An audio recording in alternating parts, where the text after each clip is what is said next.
Hello guys, स्वागत है आपका एक बार फिर से यूट्यूब चैनल पर टेकबर्ड पर। और चंद वंश से संबंधित हम प्रश्न उत्तरों को देखेंगे। पहले पार्ट में हमने 50 क्वेश्चन कवर किए थे। अब हम 50 क्वेश्चन और कवर करेंगे और चंद वंश को ये टॉपिक को हम अच्छी प्रकार से इसमें देखने वाले हैं। और सारे के सारे जो क्वेश्चन आंसर हैं बहुत महत्वपूर्ण है परीक्षा की दृष्टि से। तो चलिए आइए चलते हैं। 51वां प्रश्न है, चंद वंश की स्थापना किसने की थी? तो इसका उत्तर हो जाएगा सोमचंद। सोमचंद ने 10वीं शताब्दी में चंद वंश की स्थापना की थी। 52वां प्रश्न है, चंद वंश के किस शासक ने अल्मोड़ा को राजधानी बनाया? अल्मोड़ा को राजधानी किसने बनाया था? तो बालो कल्याण चंद्र ने 1563 में अल्मोड़ा को राजधानी बनाया था। तो आपको एक तो राजा का नाम पता होना चाहिए, दूसरा ये जो तिथि है वो आपको पता होनी चाहिए 1563 में। सन पता होना चाहिए आपको। 53वां है, चंद वंश के शासकों द्वारा सबसे अधिक संरक्षण किस धर्म को प्राप्त था? तो ये था हिंदू धर्म। 54वां प्रश्न, चंद वंश के समय में प्रमुख भाषा कौन सी थी? तो प्रमुख भाषा थी संस्कृत और कुमाऊनी। ये दो भाषाएं प्रमुख भाषा थी चंद वंश के समय।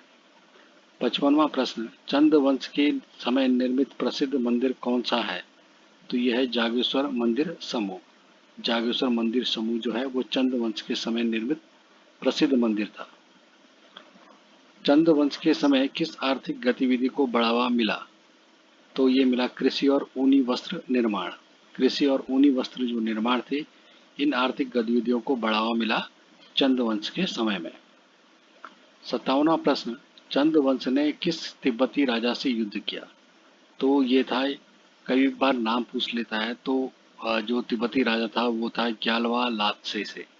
तो ग्यालवा लात्से से जो कि एक तिब्बती राजा था, चंद वंश ने उनसे युद्ध किया था।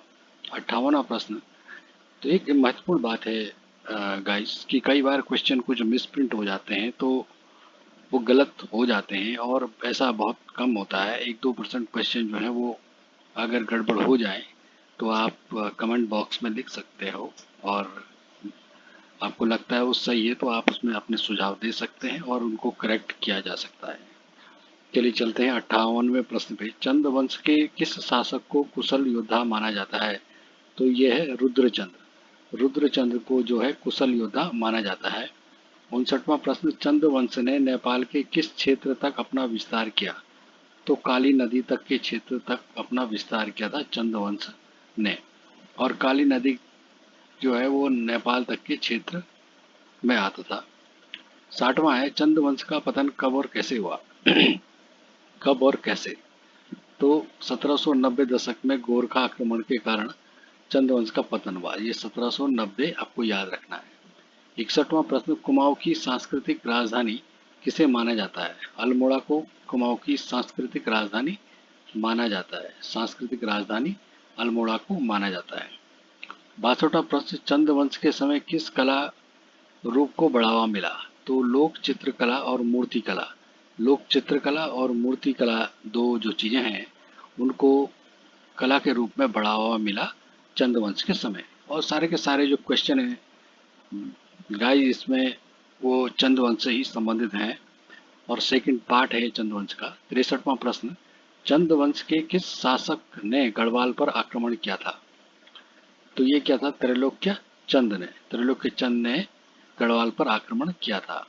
64वां प्रश्न, चंद वंशीय सिक्कों में किस देवी देवता की छवि प्रमुख रही? तो शिव और देवी दुर्गा। शिव, भगवान शिव और देवी दुर्गा की जो छवि रही वो चंद वंशीय सिक्कों में प्रमुख रही। 65वां प्रश्न, किस मुगल सम्राट के काल में चंद वंश के राजा रुद्रचंद ने दिल्ली दरबार में उपस्थिति दर्ज कराई? तो उत्तर हो जाएगा अकबर। तो अकबर के काल में चंद वंश राजा रुद्रचंद ने दिल्ली दरबार में अपनी उपस्थिति दर्ज कराई थी। आपको राजा याद रखना है, रुद्रचंद चंद वंश से संबंधित है और मुगल सम्राट उस समय था अकबर। 66वां प्रश्न, चंद वंशीय प्रशासनिक व्यवस्था में कौन सा पद प्रमुख होता था? तो ये होता था मंत्री, प्रधान या दीवान। 67वां प्रश्न, चंद वंश के राजस्व संग्रहण की प्रणाली क्या थी? तो भू राजस्व पर आधारित प्रणाली थी, भू राजस्व। 68वां प्रश्न, चंद वंश के समय प्रमुख व्यापारिक वस्तु क्या थी जिससे व्यापार किया जाता था? तो ये था ऊन, नमक और अनाज। कई बार ऑप्शन पूछ लेते हैं तो ये उसी टाइप का प्रश्न है। ऊन, नमक और अनाज प्रमुख व्यापारिक वस्तु थी। 59वां प्रश्न, चंद वंश के पतन के बाद कुमाऊं किसके अधीन हुआ? तो कुमाऊं अधीन हुआ गोरखाओं के और उसके पश्चात अंग्रेजों का। 17वां प्रश्न, चंद वंश के किस शासक को कला प्रेमी राजा माना जाता है? जो कला का प्रेमी था वो था उद्योत चंद। उद्योत जो चंद था वो कला प्रेमी राजा माना जाता है। 61वां, चंद वंश ने किस नदी को उत्तर सीमा माना? तो ये माना शारदा या जिसे काली नदी भी कहते हैं उसको उत्तरी सीमा माना गया था। 72वां प्रश्न, चंद वंश के समय मल्ल जातियों की क्या भूमिका थी? तो सैनिक और युद्ध कुशल में प्रवीण जातियां थी। जो मल्ल जातियां थी वो एक तो सैनिक होते थे और युद्ध कौशल जो होते थे उसमें पारंगत होते थे। 63वां प्रश्न, चंद वंश की प्रमुख कूटनीति क्या रही? तो चंद वंश की प्रमुख कूटनीति जो रही वो रही पड़ोसी राज्यों से विवाह और युद्ध नीति दोनों। पड़ोसी राज्यों से विवाह और युद्ध नीति। 74वां प्रश्न, चंद वंश की सांस्कृतिक पहचान किस पर्वत श्रृंखला से जुड़ी है? तो चंद वंश की जो सांस्कृतिक पहचान है वो आपका मध्य हिमालय कुमाऊं पर्वत श्रृंखला से जुड़ी है। 75वां प्रश्न, किस विदेशी यात्री ने कुमाऊं का वर्णन किया है? तो विलियम फ्रेजर जो थे उन्होंने अपने यात्रा वृतांतों में कुमाऊं का वर्णन किया है, विलियम फ्रेजर। 76वां प्रश्न, चंद वंश के किस शासक ने तराई क्षेत्र पर अधिकार जमाया? तो ये थे लक्ष्मी चंद। तो लक्ष्मी चंद ने जो है तराई क्षेत्र पर अपना अधिकार जमाया था। 77वां प्रश्न, चंद वंश ने तिब्बत से व्यापार के लिए किस मार्ग का उपयोग किया? तो तिब्बत से व्यापार के लिए जो है मुंशियारी मिलम दर्रे वाला जो मार्ग है उसका इस्तेमाल किया, उसका उपयोग किया, मुंशियारी मिलम दर्रा। 78वां प्रश्न, चंद वंश के गौरवशाली युग को किस समय माना जाता है?